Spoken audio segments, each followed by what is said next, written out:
안녕하십니까. 2026년 4월 29일 스틸로니스 정보 업데이트입니다. 오늘은 압박을 받고 있는 우크라이나의 현재 상황, 그리고 러시아의 다음 공세가 어떻게 구체화되고 있는지 자세히 짚어보겠습니다.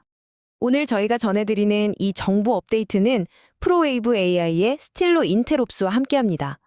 바로 스틸로 뉴스를 움직이는 핵심 기술, AI 기반의 오픈소스 정보 프로그램이죠. 자, 그럼 먼저 지난 2주간의 상황을 종합적으로 한번 정리해 보겠습니다. 핵심은 크게 세 가지로 요약할 수 있겠는데요. 첫째, 단기간에 평화협상이 타결될 가능성은 거의 보이지 않고요. 둘째, 전장은 말 그대로 한 뼘의 땅을 두고 피를 말리는 소모전이 계속되고 있다는 겁니다. 그리고 마지막으로 나토에 대한 직접적인 위협, 그러니까 파급 효과와 하이브리드 위협의 위험성이 점점 더 커지고 있다는 점입니다. 오늘 저희 분석은 바로 이 세 가지 축을 중심으로 진행됩니다. 그럼 첫 번째 주제부터 살펴보겠습니다. 바로 외교적 교착 상태인데요.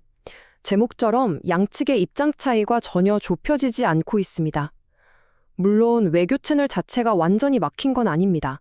하지만 이게 실질적인 평화를 만들어내기보다는 서로의 영향력을 키우기 위한 도구로만 활용되고 있는 게 안타까운 현실입니다.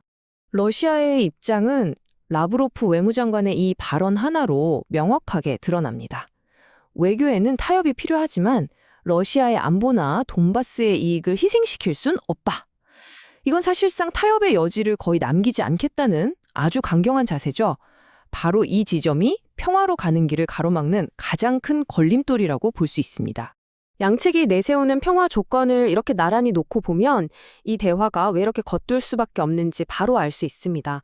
러시아는 어떻게든 지금 점령한 지역을 자신들의 성과로 굳히려고 하고요. 반면에 우크라이나는 당연히 자국의 주권과 영토를 온전히 되찾겠다는 목표를 가지고 있죠. 이처럼 가장 근본적인 목표 자체가 정면으로 충돌하고 있기 때문에 지속 가능한 평화를 이야기하기가 참 어려운 상황입니다. 네, 이렇게 외교의 문이 사실상 닫혀 있다 보니 결국 모든 건 전장에서 결정될 수밖에 없습니다. 지금 전장의 현실을 한마디로 요약하면 끝없는 소모전입니다. 특정 지역에 대한 국지적인 압박과 동시에 상대의 후방 깊숙한 곳을 타격하는 양상이 계속되고 있는 거죠. 지도를 한번 보시죠. 현재 전투가 어디에 집중되고 있는지 한눈에 들어옵니다. 특히 우크라이나 동부의 포크로스크, 코스티안티뉴카로 이어지는 이 축선이 지금 가장 치열한 격전지입니다. 러시아는 바로 이 지역에 화력을 쏟아부으면서 우크라이나 방어선을 계속해서 두드리고 있는 상황입니다. 이게 현재 상황이고요. 2주 전인 4월 중순의 지도와 한번 비교해 보실까요? 어떻습니까? 전선의 변화가 정말 미미하다는 걸 알 수 있습니다.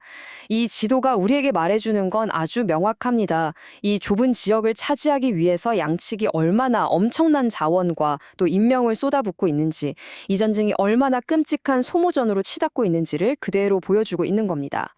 그럼 지금 전장에서 주로 어떤 전술들이 사용되고 있을까요? 몇 가지 패턴이 뚜렷하게 관측됩니다.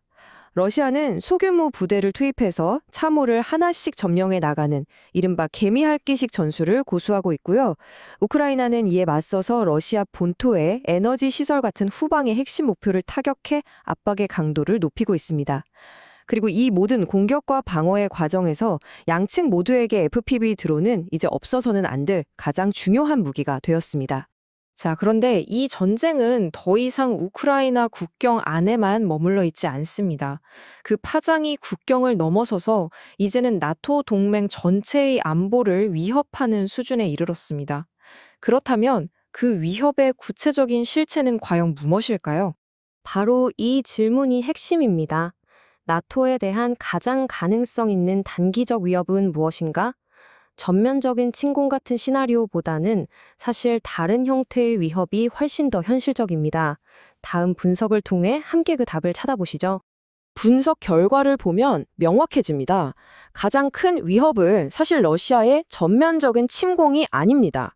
오히려 의도치 않은 충돌, 즉 오판에서 비롯되는 파급 효과나 이른바 회색지대에서의 도발이 훨씬 더 현실적인 위험이라는 거죠.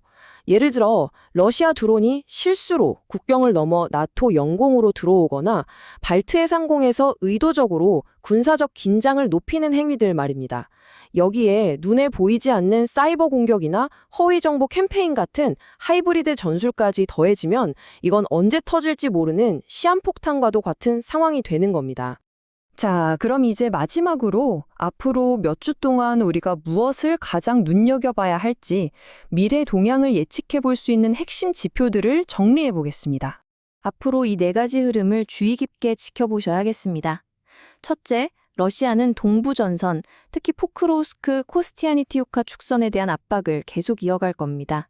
둘째, 우크라이나 역시 러시아 본토의 에너지 시설이나 군사 기반 시설을 타격하는 것으로 계속 맞대응할 것이고요. 셋째, 이 과정에서 나토 동부 국경 지역의 긴장감은 당연히 더 높아질 수밖에 없습니다. 우발적인 충돌 위험이 커지는 거죠. 그리고 마지막으로 가장 중요한 지표인데요. 러시아가 다음 대규모 공세를 준비하기 위해 추가적인 동원령을 내릴 것인가, 그 징후를 면밀히 감시해야 합니다.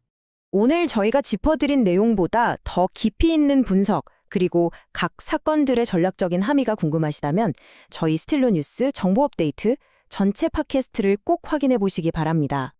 오늘 준비한 소식은 여기까지입니다. AI가 제공하는 가장 빠르고 정확한 맞춤형 뉴스를 원하신다면 지금 바로 스타일뉴스닷컴을 방문하셔서 스틸러 뉴스를 구독해 주세요.